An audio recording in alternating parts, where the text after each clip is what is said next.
Congratulations, President-elect Edmundo Gonzalez and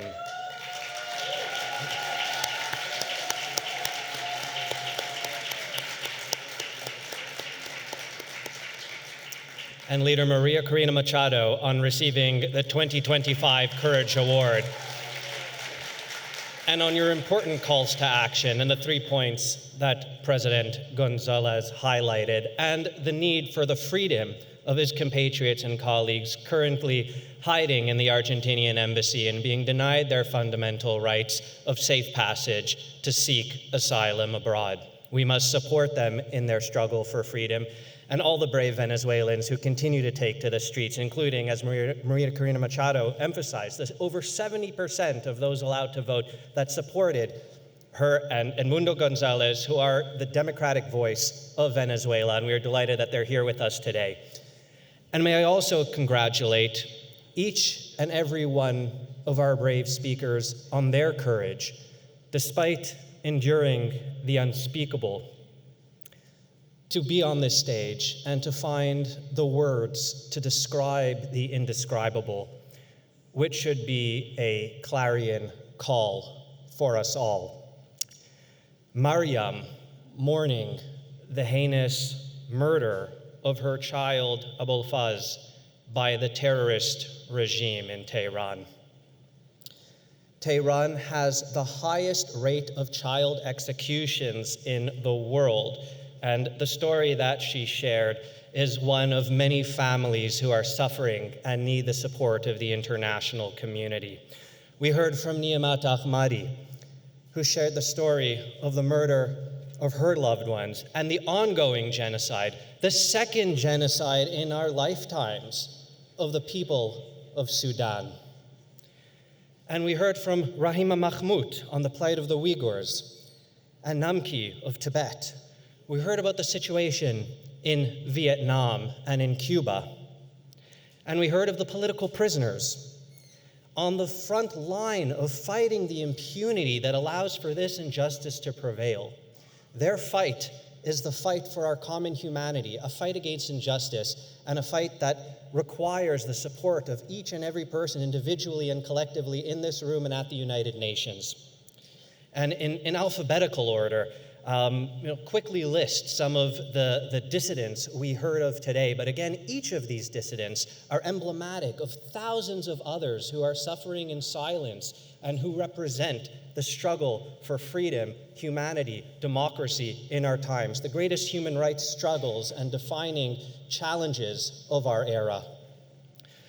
So Raif Badawi, whose wife Ensaf was a speaker at this podium a few years ago, and whose family was unable to join, as Nishbat mentioned, caught between the desert storms and the storms of Canada that precluded their being here, but where Raif suffered a sentence simply for being a blogger calling for tolerance and pluralism of 10 years in prison and 1,000 lashes. And while his prison sentence has expired, he should not be forgotten because he is suffering possibly an even worse fate for a blogger and someone who champions freedom of expression, having his voice snuffed out with threat of being sent back to prison if he speaks out, and being deprived of his right to come to Canada to join his wife and children who await being reunited with him.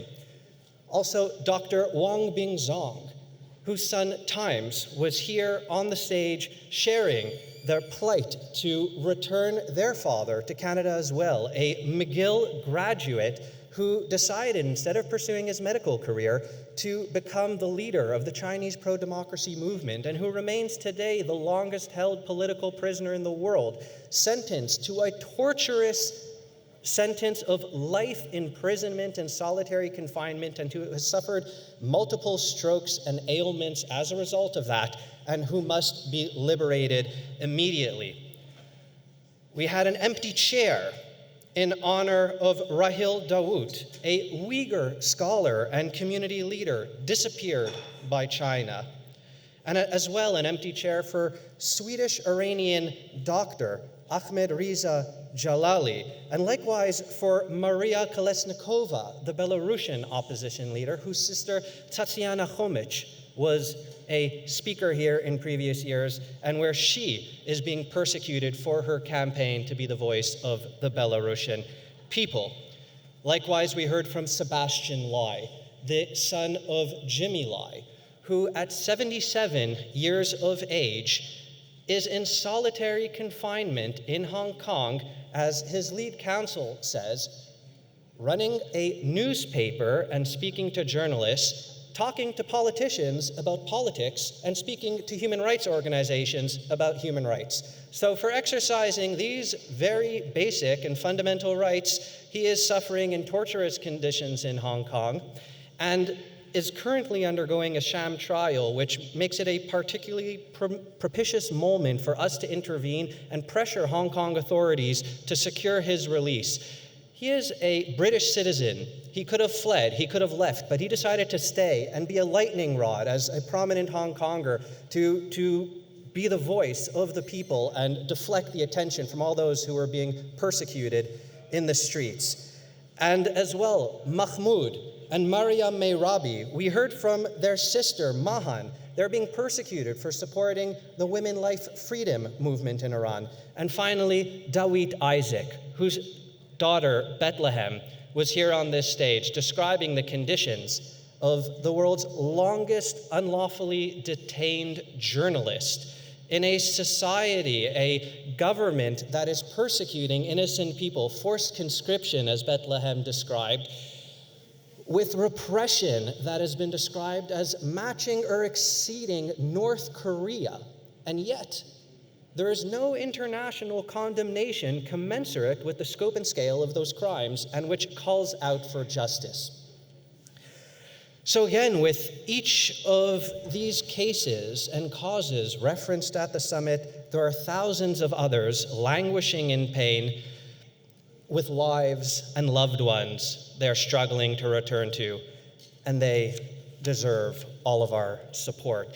Their continued imprisonment is not only an indictment of the governments imprisoning them, but an indictment of all the democracies that are not working to secure their freedom. Their sham trials bring shame, not to those falsely accused, but on the international community that far too often stands silent. It should be the names of these political prisoners that are echoing in the halls of the United Nations next door, not the voices of those persecuting them. So the founding resolution of the United Nations Human Rights Council actually states this expressly.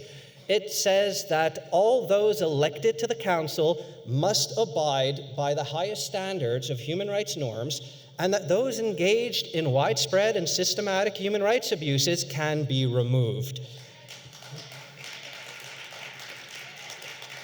And thanks to the work of this Geneva Summit for Human Rights and the 30 international co-sponsors, and especially Hillel Neuer, who's been the champion of these campaigns, Russia was removed from the UN Human Rights Council for the first time ever, and Iran, with, again, the support of Nazanin Afshinjam and other brave and courageous activists, was removed from the Women's Rights Council. With enough effort and collective campaigning, we can ensure that it's the voices of dissidents that prevail over demagogues and dictators. So that's a call to action for us all to build off of these previous successes to ensure that for any state holding any of the dissidents whose family members took the stage earlier today, that they be subject to the same pressure campaigns and efforts to remove them, to hold the United Nations to its founding principles and mandate, and to ensure that they see, these imprisoning states, see arbitrary detention and hostage taking as a liability and not as leverage. But until then, all democratic nations should be raising these cases publicly, prominently, and persistently, whether in government statements, in diplomatic interventions at the UN, such as the Universal Periodic Review. There are dedicated spaces for this where governments, when called upon, stay silent. They should be saying the names of every dissident whose names were spoken in this room, in the halls of the UN as well. While the dictators are in those rooms, every democracy should be repeating these names every time one of those dictators takes the podium, at the UPR and at other moments, and certainly as well in direct representations with the imprisoning states. There's a lot of bilateral relationships that far too often are focused on profit over principle, and every country, whenever they're meeting with one of these governments, should be raising the names of these dissidents. So it should not be these dissidents sitting in prison, but those imprisoning them. There are international crimes that are in breach. As President Edmundo González stated, there are international treaties and norms that most of the world, both democratic states and those violating rights, all proclaim that they adhere to, and they must be held accountable to them. So the International Criminal Court, for example, instead of taking action for the over 15,000 politically motivated arbitrary arrests in Venezuela that President González described, instead of taking action on that, they cut a deal with the dictator to cooperate. So we must put pressure on these international institutions to uphold international law, adhere to their mandate, and issue international arrest warrants for these international crimes. But where the international community is not doing what they can, our democratic states must do what they should. Most of our rule of law nations have specific provisions, like universal jurisdiction, that allow for prosecutions of these crimes. If the International Criminal Court isn't acting, we must act. Submit evidence, provide witnesses to independent prosecution services, to departments of justice, to ensure that none of these dictators can travel to a free nation without seeing the inside of a courtroom. Because again, while impunity prevails, a lot of these dictators are vacationing, enjoying the beaches, the banks, and the businesses of our democratic nations while denying their compatriots and their fellow citizens the very same rights that they like to enjoy in democracies abroad. And that gives us leverage, so long as they like to hide their ill-gotten gains in our democracies and send their families to study in our schools while they target the families of dissidents, as we heard again from President González in the targeting of his son-in-law, Rafael Tuderes. We must hold them accountable and subject them to targeted Magnitsky sanctions, as Nazanin Afshinjam mentioned in summarizing the panel of Iranian dissidents and the call to action that those crimes call out for. We have laws in our countries that allow for visa bans, business dealing prohibitions, asset forfeitures, but we're not using them. So every single one of these dictators, when they try to travel abroad, should be subject to arrest warrants and to targeted Magnitsky sanctions. And one example, we saw Vladimir Kara-Murza on the stage earlier with Yevgenia, which is a case study on the effective use of targeted sanctions. Not only was Vladimir an architect of these sanctions to ensure that dictators are held accountable, but for the first time, these sanctions were actually used in the case of a political prisoner. Canada sanctioned the corrupt judges and jailers, prosecutors and police who were involved in his sham trial. And then the UK and the US and the EU followed. It shows that these measures work. I remember Vladimir reporting that these sanctions struck fear in the heart of his persecutors. But sadly, this was not only the first case, but the only case where these sanctions were used. They should be universalized and implemented across the board. Wherever there is a case of a dissident, immediately we should be looking at what are the names of those persecuting them and how do we hold them accountable, with sanctions and prosecutions being foremost amongst that tool set. And oftentimes, as we heard again from the brave group of Iranians and from Reza Shah, terrorism is something that is used by the regimes persecuting these dissidents, but quite perniciously, often weaponized against them in a legal format. So while regimes subject them to terrorism, these very same victims are charged with terrorism. But yet, these perpetrators are welcomed in our jurisdictions. Each and every one of these jurisdictions should be rightfully and legally describing these perpetrator regimes as terrorist entities. The Islamic Revolutionary Guards Corps was finally listed in Canada as one, but they can operate freely here in Switzerland. So while a lot of these brave Iranians went to the Palais des Nations to testify, braved the stage to testify, the IRGC can come here and harass them and target them, which they do. Switzerland must designate the IRGC. The UK, which has seen Iranian journalists, last year's Courage Award recipients, subject to assassination attempts, allow that to happen with impunity. The UK must designate the IRGC, and the EU. That is a natural next step that we must hold our governments accountable to. And likewise, we heard about the situation in Sudan. The RSF should be designated. And while Putin is being invited back to the G7 by some malign actors, and ceasefire discussions, as Vladimir Kara-Murza described, are being imposed without Ukraine at the table, we cannot forget about the brave Russian dissidents subject to Russian state terrorism.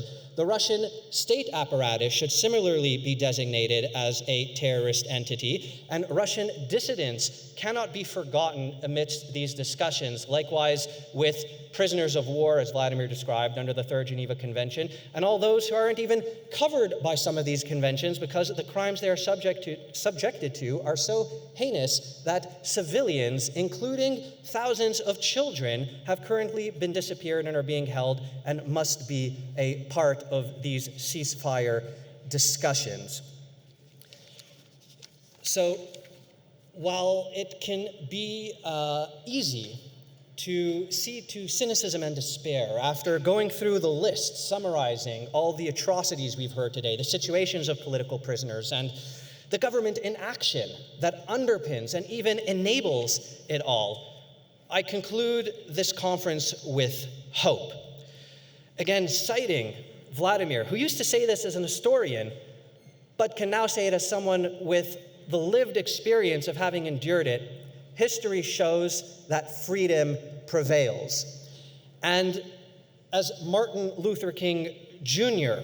would often say, the arc of the moral universe is long, but it bends towards justice. And I would add that it's because of the brave and noble and inspiring individuals who took to this stage earlier today and who are on the front lines, all those dissidents, fighting for our collective shared values and for humanity as a whole.